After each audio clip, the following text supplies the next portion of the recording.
I think it's pretty safe to say that by far one of the most mysterious aspects of the Star Wars sequel trilogy has all to do with, of course, Supreme Leader Snoke, that was first introduced to us, the Star Wars fans, by director J.J. Abrams with The Force Awakens. This is Mike Zero. Make sure to subscribe if you are new to the channel for future Star Wars content. Now, one thing about Episode 9 that a lot of fans are really looking forward to is, of course, all of the major revelations that will take place in this film, all the different twists and turns that will lead to saga-wide implications in this movie, changing our view of the past 8 Star Wars films, as well as other Star Wars lore that is either currently canon and or a part of Star Wars legends.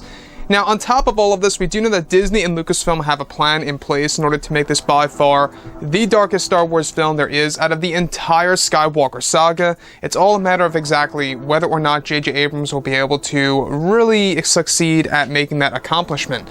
Now, with that being said, these past couple of weeks or so, we've been learning a whole lot more about this film, and when it all comes down to one of the shot descriptions involving Episode 9, as well as the character of Supreme Leader Snoke and his backstory, this is where things begin to get very intense for Episode 9. Now, specifically, what's really intriguing about all of this is that shot descriptions consisting of a sequence where it's explained that Kylo Ren and his Knights of Ren are said to be marching toward the abandoned First Order headquarters that Snoke once owned on an unknown world over in the unknown regions. It's explained that Kylo Ren and his Knights of Ren are said to travel over to the entrance and are able to make their way through the door that leads to Snoke's vault that contains many secrets of what he kept locked away.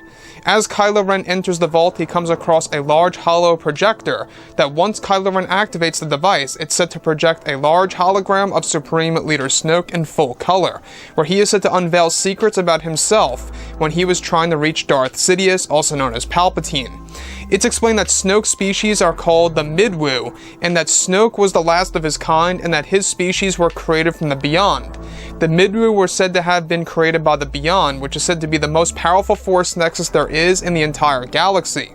Snoke reveals in the hologram that went out to Palpatine that he was born from the Beyond, and that was actually created by the Wills and the Fallen Will, where Snoke explains that he has been around for hundreds of years, around 800 years, and has experienced the days of the Old Republic, the rise and fall of the Empire, and even created the First Order by stealing backup infrastructure from Palpatine over in the unknown regions as well. It's explained that over the centuries, Snoke went under multiple identities and was the one who created the Knights of Ren during the Old Republic era. It's said that more of this will be explained in the visual dictionary of the Rise of Skywalker film.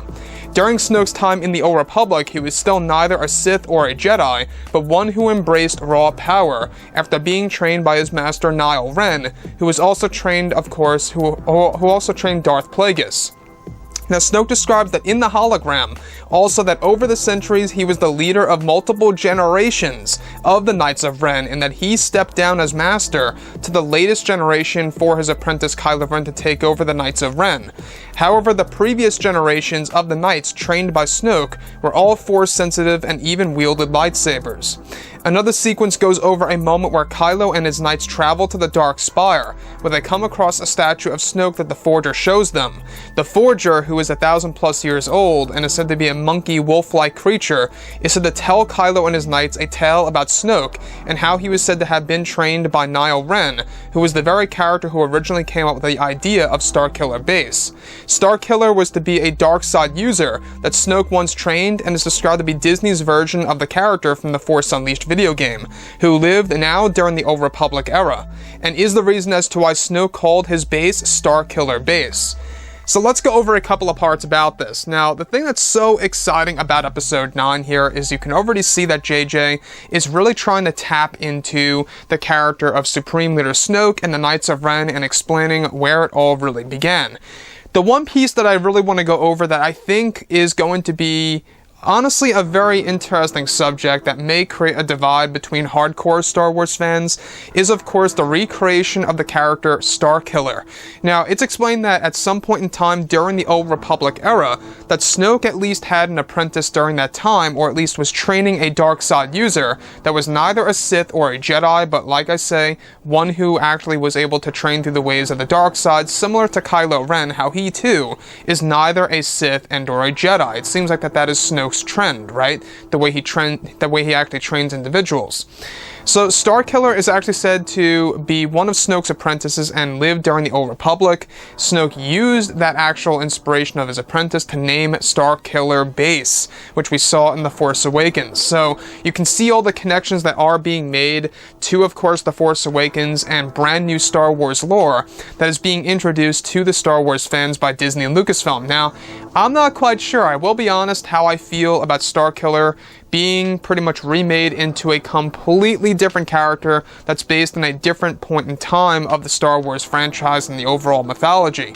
Now, Starkiller, in case you guys did not know, Galen Marek, very popular character in the EU, no longer canon, never was really canon, technically speaking, but when we look at Disney's version of Galen Marek, Starkiller, of course, all we know so far is that he was at least trained by Supreme Leader Snoke, and that's exactly why Starkiller Base is called Starkiller Base.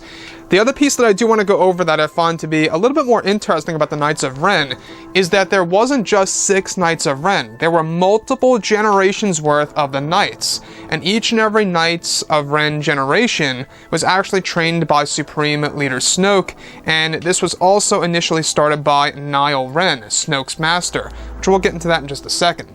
So, the previous generation of the Knights of Ren are actually said to wield lightsabers and are Force sensitive.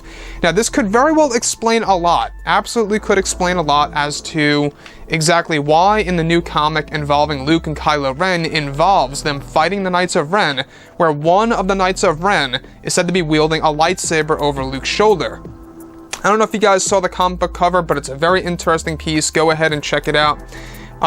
So, it could very well be that when both Luke and Ben Solo were fighting the Knights of Ren at that point in time, that they were actually fighting the previous generation, or at least the leader or the original leader before Kylo Ren stepped in when Snoke gave him the opportunity to become the master of the Knights of Ren. Now, this is the point that goes more into the Force lore, right? Is, of course, the Beyond, the birth of Snoke, and everything related to the Wills. Now, it's explained that Snoke Species is called the Midwu. It's spelled M-I-D-W-U. Very interesting species name. It kind of reminds me, of a very Star Wars-y type of species. I like the name, honestly. I can see exactly why J.J. Abrams wanted to choose something like that, but Snoke is actually said to be just the last remaining Midwu at the very end of The Last Jedi before he was killed by the hands of Kylo Ren, and he was actually said to have been born through, of course, the Beyond. Now, the Beyond is said to be the very center of the dark side, and is actually said to be the origins of the dark side that was created by the Wills, a very powerful Force nexus, the most powerful one out of the entire galaxy. This really does bring one to question. Could it very well be that Snoke was somewhat, and I should say somewhat like the Sun in the Clone Wars, where he is the full embodiment of the dark side? It's very possible that Snoke was somewhat similar in a sense, and could very well explain as to why he appears the way that he does, and why a lot of fans have always led to believe that maybe he himself was a fallen Will. Now, the Wills, by the way, from what we know by the description, of course, they are tall, lanky, godlike beings that lurk over the entire galaxy and the universe. The Force priestesses are basically very similar to the Wills, but they're not quite exactly the same. There are more and different groups of them that actually watch over the entire universe. So what I like about this, though, is that you can see that Disney and Lucasfilm are really trying to expand the Star Wars lore. We will be learning more about Snoke in 2020 as well, with a new expanded universe that's going to be created by, of course, Disney and Lucasfilm after the Rise of Skywalker releases, where we're going to learn more about all of the things that happened in between, the originals, the sequels, and everything that comes after the sequel trilogy. They're really trying to expand and really create a new EU, like what happened with, of course, post Return of the Jedi's release, where in the 1990s and even before the 90s, but also mostly in the 90s and the early 2000s, is when the expanded universe was a big thing. I mean, a library's worth of Star Wars material, to say the least. So, with that being said, I would love to hear what you guys have to say about everything related to Snoke's backstory, the Knights of Ren, the Old Republic, Starkiller, and if you guys did enjoy the content for today, do make sure to drop a thumbs up on this video to support the channel. I thank you all so very much for the kind support, and I'll catch you guys next time.